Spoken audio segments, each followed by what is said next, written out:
Hello everyone, welcome back to my channel. We made it to the end of the year and one of the most exciting and most interesting videos that any booktober can make, which is the what I read this year type of video. First of all, you are correct. I only read 11 books this year, which I know it's laughable for me to turn on a camera and talk to you who probably read more books than that. But I have no shame in the amount of books I read this year. Now, of course, I wish I would have read more books, but I read a very long and very difficult book this year that I have been wanting to read for a very long time. So to me, that is a huge win. Whether you read 11 books like me or 164 like most people on YouTube, I really hope that you had the best reading year ever, and I hope that you were able to learn and you were able to just enjoy your time with your books. I know I had a fabulous reading year. Most of my books were either rated 4 or 5 stars, and today I sit here very proud to have read 11 books because I read 2 of my favorite books of all time. I'm so excited to talk about my reads, and I hope that you're able to get some recommendations for next year. I know I always get a lot of good recommendations from these type of videos. So without further ado, let's talk about the 11 books I read this year. Now I have a bit of a rule. I don't count books that I DNF as part of like my total books read for the year. And that's because I feel like that's not fair. So in 2025, I DNF'd 4 books. All of them were audiobooks. My relationship with audiobooks have been up and down this year. At the very beginning of the year, I really enjoyed a few audiobooks, but then something happened. Maybe I just listened to a few bad ones that really made me want to stay away from audiobooks altogether. Let's start with the books I DNF'd this year. Milk-Fed by Melissa Broder. So sad because I actually really love Melissa Broder. I love how she writes her characters. I love how judgmental her narrators are. And I love the different archetypes of people that she includes in her story. However, Milk-Fed was just not for me because it was just a little bit too out there. This is a sapphic novel about a woman who has mommy issues and an eating disorder. And she meets a, how do I say this? Like a larger woman at a yogurt shop, and there ensues her exploration of how those two issues are related. It was funny at the beginning, it was interesting until it got, yeah. I don't need to read that, and I don't need to explore how those two issues are related. I understand the desire to explore this topic within like the umbrella of like a sapphic love story, but I just was not into it at all. It was not for me, but I do know that a lot of people love this novel, so I DNF'd it. I Am a Fan by Sheena Patel was another book I DNF'd, which is kind of sad because a lot of people love this book. Honestly, I just found it a little too online for me and a little too like insecure. I did not vibe with the main character. Honestly, I DNF'd this book on like chapter 3, so I don't know what happens in this book, but I do know that while I was listening to it, the narrator was like stalking someone on Instagram, and just like the description of the mental gymnastic that someone does when they are stalking someone online. I get the desire to explore this feeling. It is a very modern problem, but I found the narrator to be too jealous and too insecure, and I just couldn't relate, and I honestly just didn't care, so I DNF'd it. Next we have Master of Me by Keke Palmer. Like many people, I love Keke Palmer. I think she's so funny, she's so talented. So when I heard she had sort of a memoir out, I was like, great. I would love to listen to one of the most prominent child stars of my generation share her story on how she became an actress. I just wanted like industry insider knowledge, which you do get at the beginning of the book. But unfortunately, this book is formatted in a way that I just didn't really like. It's very self-helpy. So every chapter kind of goes through a moment in Keke's life. But unfortunately, it's like she gives you a lesson that she learned in every chapter, and she gives you advice on how to handle certain challenges and certain issues. There's nothing wrong with that, but as you continue with the book, it just starts to feel very self-helpy, and I came here for the gossip. I didn't come here for advice. I appreciate the advice, but it just felt a little didactic, and I don't know. It just got boring, so I DNF'd it. The last book I DNF'd this year was The Age of Magical Overthinking by Amanda Montell. Sad. I like Amanda Montell. I listen to her podcast sometimes, and I really liked Cultish, but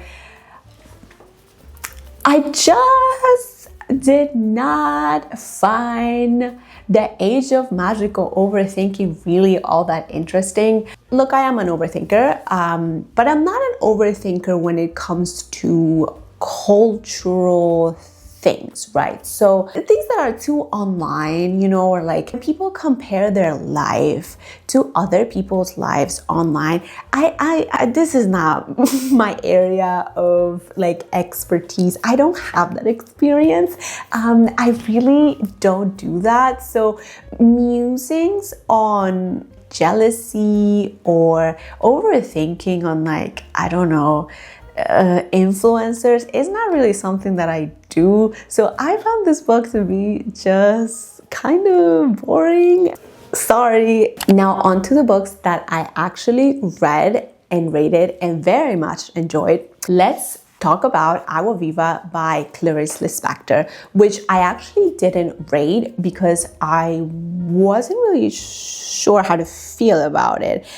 And that was on me. I have no business reading Lispector in English. I should have gotten the Spanish translation of this, and I should have done more research because I don't think Agua Viva is the best introduction to Lispector's work. When people talk about stream of consciousness writing, this is what they mean.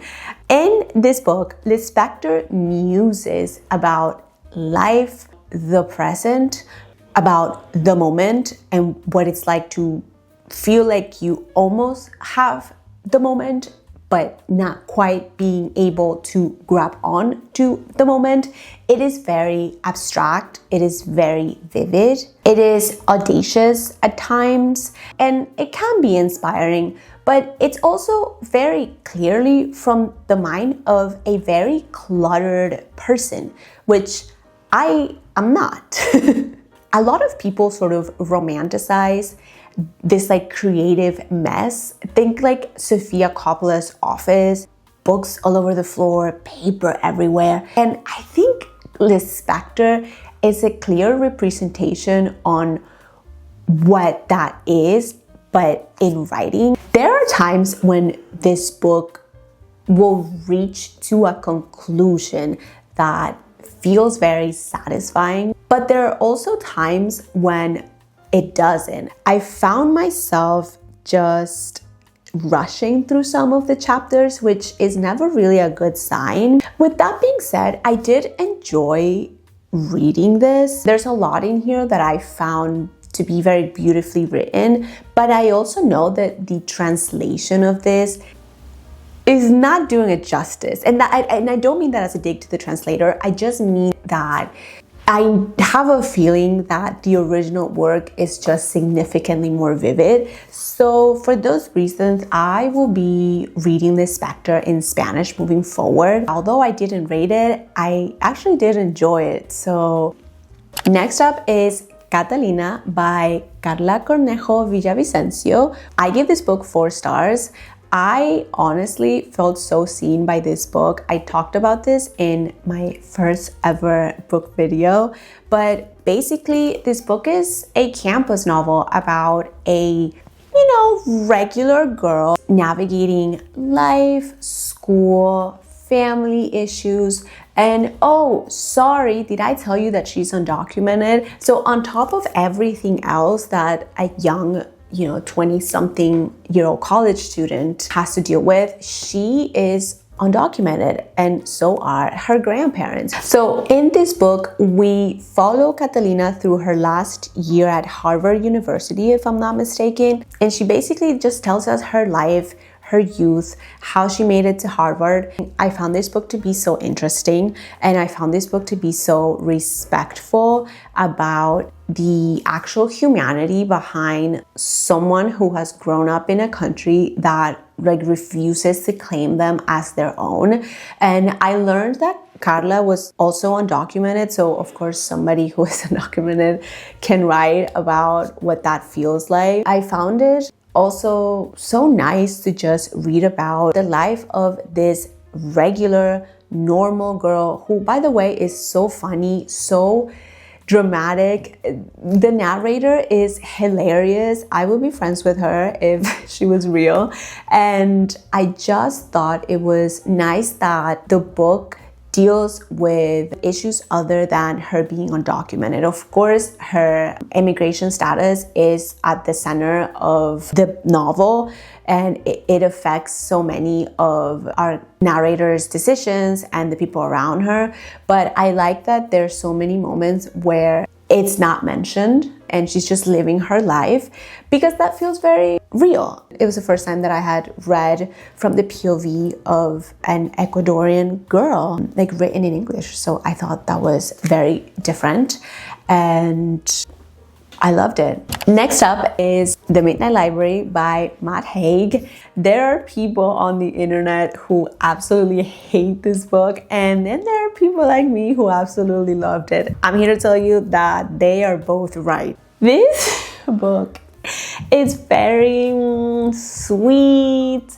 This book is very innocent. This book is borderline self-helpy. In this novel, we follow the life of a woman who has decided to unalive herself and basically ends up in the afterlife, being like the Midnight Library. And in this library, there are books of each and every life that the narrator could have lived if she would have decided to do X thing instead of Y thing. I think that for people who question whether they have made the right decision often will find this book to be very compelling and just like a big warm hug to the heart. I read this with my bestie, so I was able to talk about it with her and just come to conclusions together, and we both really enjoyed this novel. I have to say, I had to turn off my critical thinking brain when reading this book, which is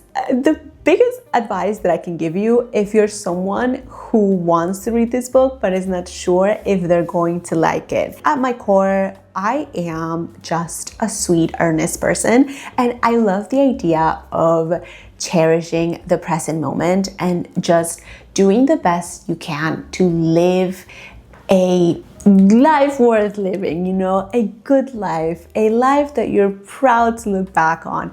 And I think this book does a really good job at making you realize that if you want to make changes, then you can always start today. And I know that there are a lot of complicated caveats about that idea, and I know that it's not possible for everybody, like I get it, but at its core, I think this book has a very sweet message. It's a sweet little book, can't harm you, so I gave it 4 stars.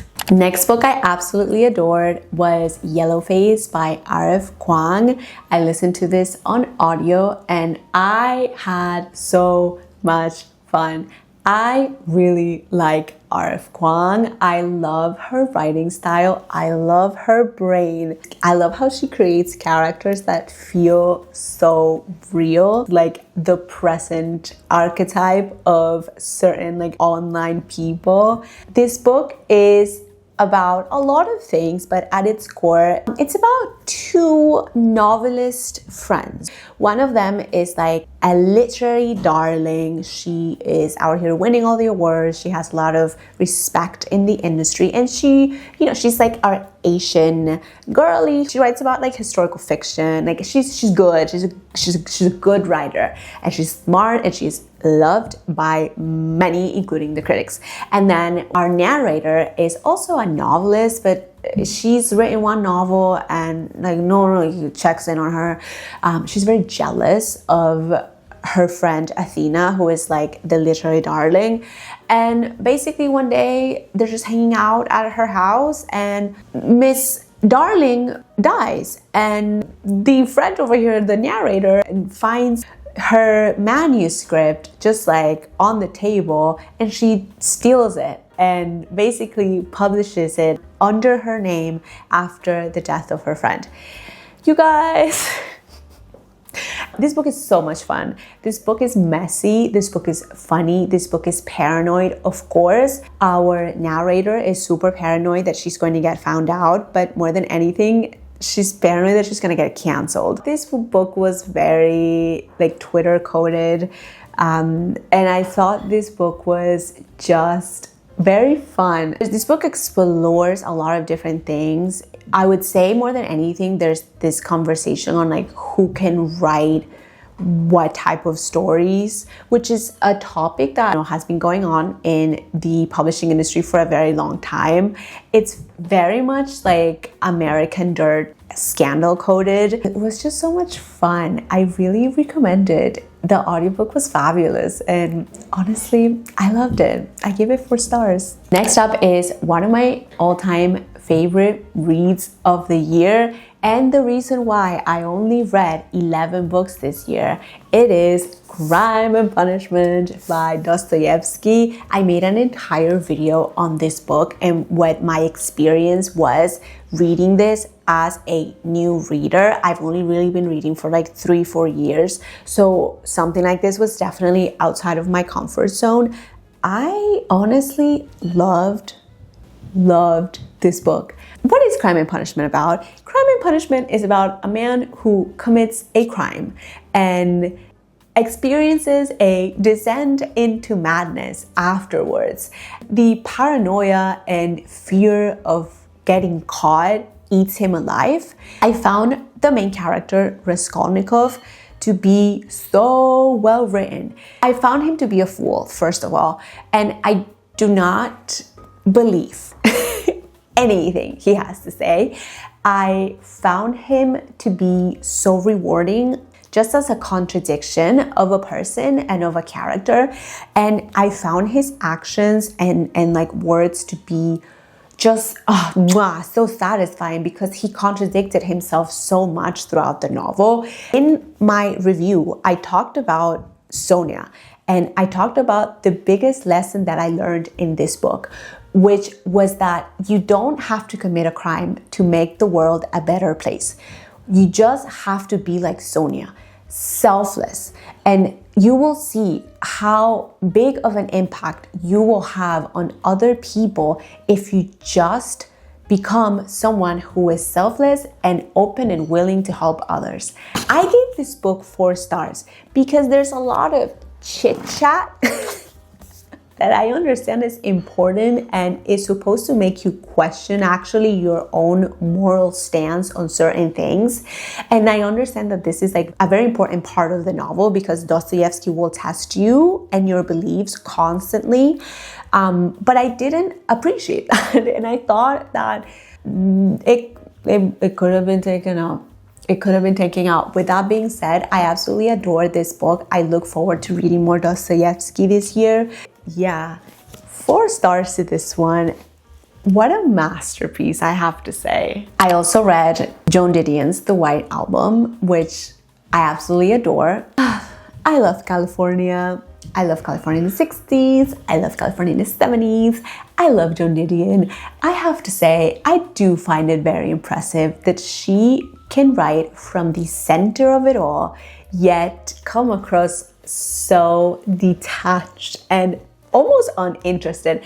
She doesn't condone any behavior, yet her nonchalance kind of just does. It's very interesting. I do love to read about California. I have to say, I love Slouching Towards Bethlehem, and I'm gonna be honest, I actually think that Slouching is better than the White Album, or at least I find myself going back to Slouching a lot, especially that essay on keeping a notebook. This book has a very interesting essay on shopping malls that I continue to think about. And every time I go to a shopping mall that just feels a little random, I think about this book and I think about that essay and I smile a little bit. Now on to the books I gave 5 stars to. I had such a good reading year. I don't care if I only read 11 books. I had a blast reading this year, starting with Jon M. Chu's memoir, Viewfinder. Now hear me out, Jon M. Chu and I are not on the best terms right now because I did not love Wicked for Good.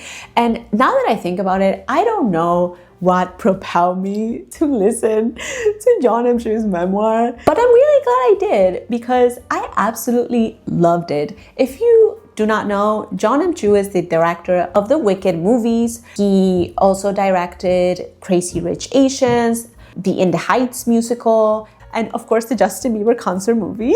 In this book, we follow Jon M. Chu's upbringing in Silicon Valley, and we go through his life and his love of filmmaking and how he made it as a filmmaker in Hollywood. What I liked best about this novel was how earnest it was about the challenges of being a working filmmaker today and the pure magic of the movies and the miracle that is putting a movie in a movie theater. Jon kind of came up in the early 2000s and 2010s, so there's a lot of discussion on Silicon Valley and technology entering the movie industry and sort of the changes that streaming has brought on to the industry. I found that to be so interesting. The success of Crazy Rich Asians was monumental. So there's a lot of talk about what that meant for him and his career, for the industry, for, the Asian American community. He is a very compelling storyteller, and I don't know, I came out a fan. I came out really wanting to support each and every movie he puts out moving forward. Next up is a book I actually finished last week, which is Hamlet by William Shakespeare. This might be my first Shakespeare. I don't know, I don't remember reading a lot of Shakespeare in high school, but that's because I was in ESL. Anyways, I loved Hamlet. Oh my God, this was so good. What can I say? I actually read this book alongside the audiobook, which was a full dramatized version of the play with sound effects and all. It was so much fun. I highly recommend listening to the audiobook while reading this book. In this book, we follow Hamlet, the Prince of Denmark. Hamlet's father has just passed away. His uncle, King Claudius, is now taking the throne and has basically stolen Hamlet's mother and married her, while Hamlet is just grieving and confused and angry and annoying young man, if I'm being honest. What can I say about Hamlet other than I get the hype? LOL, I get it. This was so good. This was so exciting. This was so entertaining. This was so satisfying to read. I was so surprised with the actions, or I guess you could say inaction, of Hamlet. I really like how indecisive he was. He felt very, very real to me. All the characters felt very real to me, if I'm being honest. I dislike Hamlet very much, but I understand him a lot. I feel really bad for Ophelia. I feel terrible for Ophelia, actually. The ghost was terrifying. I would die if the ghost of my father presented itself to me and asked me to avenge him. I would also go mad. This was a very satisfying descent into madness type of story, and I love stories about death. I love them. They're my favorite. So yeah, I gave it 5 stars. It was fabulous. We Have Always Lived in the Castle by Shirley Jackson was one of the best books I read this year. This book was everything I wanted and more. And now I understand why so many people love this book. Honestly, I remember watching the movie adaptation years ago, but really not remember anything that happens. Thank God I'm forgetful. This book is essentially a story about 2 siblings who live in this big, beautiful, Victorian-esque type of house, right? The big house on the hill, the big house of the town. They basically live with their aging uncle all alone in this big mansion. It's explained at the very beginning of the book that their whole family has been murdered.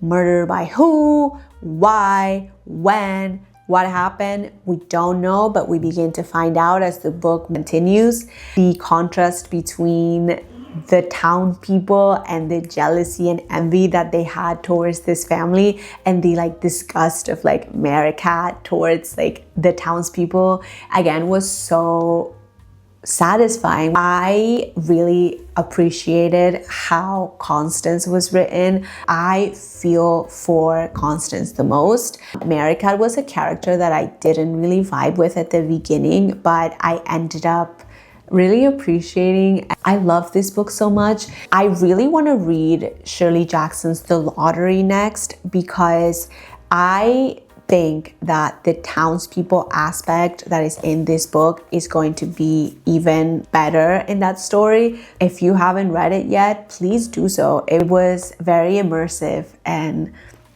I fell in love with its characters. So the next book I gave 5 stars to was Stoner by John Williams. Oh my God, what an interesting book. I learned so much just by reading about the life of a simple man. I devoured this book. Please do not let life pass you by like it did this man. This book follows farm boy turned literature professor William Stoner as he navigates his career, his marriage, his role as a father, and overall the decisions that led him to live an unfulfilling but normal life.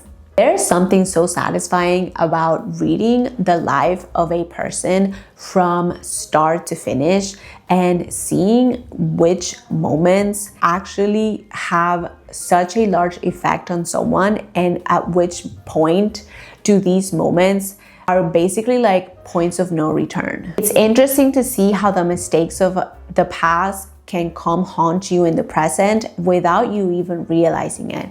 This man was a walking zombie for the later half of his life, and he didn't even realize that he could have made changes at any moment. I don't think he felt like he had the agency to make changes, and I think that's really sad. I heard somebody describe this novel as the perfect novel, and I do think it's a perfect novel. It's a very satisfactory ride into the life of a man who could have done more but didn't. It was very inspiring for me in the sense that I never want to live this life.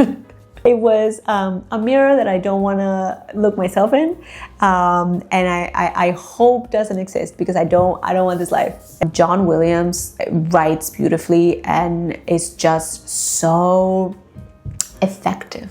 So I loved it. On to the best book that I read in 2025. My favorite book this year was The Vegetarian by Han Kang. Oh my God. When I tell you, okay, I read this book in the spring. Can you believe since the spring, there has not been a month where I haven't thought about this book, and where I haven't thought about the events of this book, and where I haven't thought about Young-hae and like all the stuff that happened to her and the way that her family failed her and everybody else around her. I think this is the best book that I have ever read. I think this is the most interesting book that I have ever read.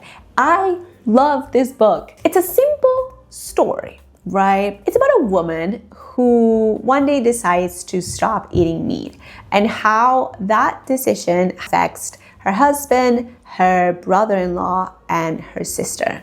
We actually don't ever get to hear from Younghead, the narrator. This book is split into 3 parts, so we get 3 different POVs.